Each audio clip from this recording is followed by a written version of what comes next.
Assalamualaikum warahmatullahi wabarakatuh. Perkenalkan, nama saya Messi Weda Junita dengan NPM A1A022004 dari Prodi Pendidikan Bahasa Indonesia.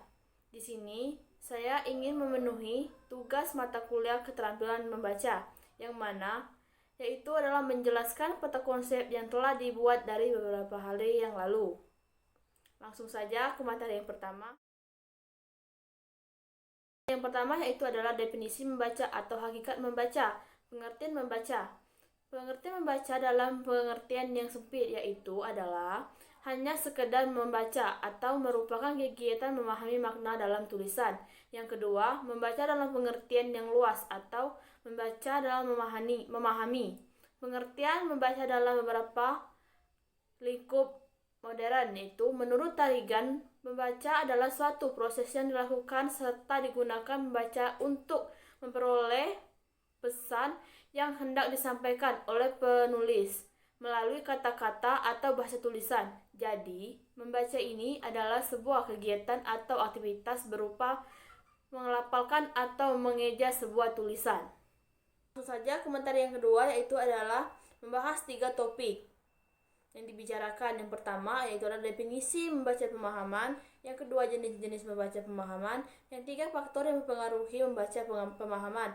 Langsung saja yang pertama yaitu adalah definisi membaca pemahaman, yang mana pemahaman adalah suatu proses memperoleh makna yang secara aktif melibatkan pengetahuan dan pengalaman yang telah dimiliki oleh pembaca serta dihubungkan dengan isi bacaan. Dan menurut beberapa para ahli, yang pertama yaitu adalah Person dan Johnson dalam Brands, Rose dan Rose tahun 1999 halaman 207, yang mana menyatakan bahwa aktivitas membaca pemahaman merupakan suatu kesatuan proses dan serangkaian proses yang mempunyai ciri tersendiri. Yang kedua itu adalah menurut Smith 1982 halaman 45, yang menyatakan membaca pemahaman merupakan suatu kegiatan atau aktivitas yang dilakukan oleh pembaca untuk menghubungkan informasi baru dengan informasi yang lama dengan maksud untuk mendapatkan pengetahuan baru. Selanjutnya yaitu adalah tujuan membaca pemahaman, yang mana menurut Rivers dan Temperley tahun 1978 mengajukan 7 tujuan utama dalam membaca, yaitu yang pertama adalah memperoleh informasi untuk suatu tujuan atau merasa penasaran tentang suatu topik. Yang kedua yaitu memperoleh berbagai petunjuk tentang cara melakukan suatu tugas bagi pekerja atau kehidupan sehari-hari, misalnya mengetahui cara kerja alat-alat rumah tangga. Yang ketiga itu berakting dalam sebuah drama, bermain game, menyelesaikan teka-teki. Yang keempat adalah berhubungan dengan teman-teman dengan surat menyurat atau untuk memahami surat-surat bisnis. Yang kelima yaitu mengetahui kapan dan di mana sesuatu akan terjadi, akan apa yang tersedia.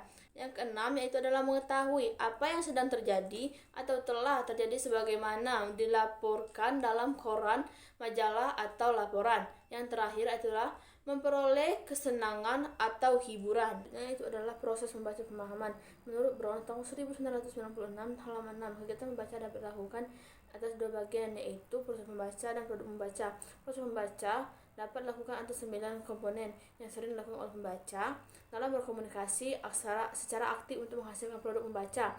9 produk membaca tersebut dapat dipaparkan sebagai berikut, yaitu pertama adalah sensori, kedua perseptual, yang ketiga sequential, yang keempat experiential, yang kelima thinking, yang keenam learning, yang ketujuh socialization, yang ke-8 efektif, dan yang terakhir konstruktif. Baiklah, yang selanjutnya itu adalah jenis-jenis membaca pemahaman. Yang pertama itu adalah pemahaman literal, yang kedua pemahaman interpretasi, yang ketiga pemahaman kritis, dan yang keempat yaitu adalah pemahaman kreatif. Ke topik yang ketiga yaitu adalah faktor yang mempengaruhi membaca pemahaman, yaitu adalah yang pertama faktor lingkungan, yang kedua faktor intelektual, dan yang ketiga faktor psikologi, dan yang terakhir itu faktor fisiologis. Materi selanjutnya yaitu adalah membaca kritis, yang mana membaca kritis merupakan proses membaca yang dilakukan untuk memahami secara mendalam informasi yang terkandung dalam bacaan, baik informasi tersurat maupun tersirat dari pesan tertulis, yaitu maupun maksud dan tujuan dari membaca kritis tersebut. Yang selanjutnya yaitu dalam menganalisis beberapa artikel, yang mana ada 2 artikel yang dibahas, yaitu yang pertama artikel lunturnya budaya tegur sapa di sekolah, dan yang kedua itu adalah pembelajaran jarak jauh atau PJJ, seberapa efektifkah. Baiklah, kita masuki ke materi yang terakhir, yaitu paragraf, yang mana pengertian paragraf. Paragraf merupakan serangkaian kalimat yang mempunyai kalimat topik atau kalimat yang saling berhubungan secara bersamaan, dipakai untuk menuangkan gagasan, ide, serta pikiran seseorang. Kemudian itu adalah struktur paragraf. Struktur paragraf meliputi 3, yaitu kalimat topik, kalimat pengembang langsung, dan kalimat pengembang tidak langsung. Baiklah, yang selanjutnya itu adalah jenis paragraf, yang mana yang pertama itu adalah jenis paragraf berdasarkan pola penalaran.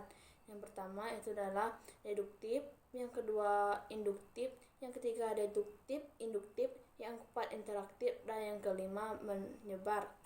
Dan yang kedua itu adalah paragraf berdasarkan gaya ekspresi atau pengungkapan, yang mana yang pertama itu adalah narasi, yang kedua deskripsi, yang ketiga eksposisi, dan yang keempat persuasi, dan yang terakhir argumentasi. Selanjutnya yaitu adalah pengembangan paragraf, yang mana yang pertama itu adalah kronologi, yang kedua ilustrasi, yang ketiga definisi, yang keempat analog, yang kelima perbandingan dan pengontrasan, dan yang terakhir adalah sebab akibat. Baiklah, mungkin hanya itu saja yang dapat saya sampaikan. Bila ada kekurangan maupun kesalahan, saya mohon maaf. Kepada Allah saya mohon ampun. Saya akhiri. Wabillahi taufiq wal hidayah. Wassalamualaikum warahmatullahi wabarakatuh.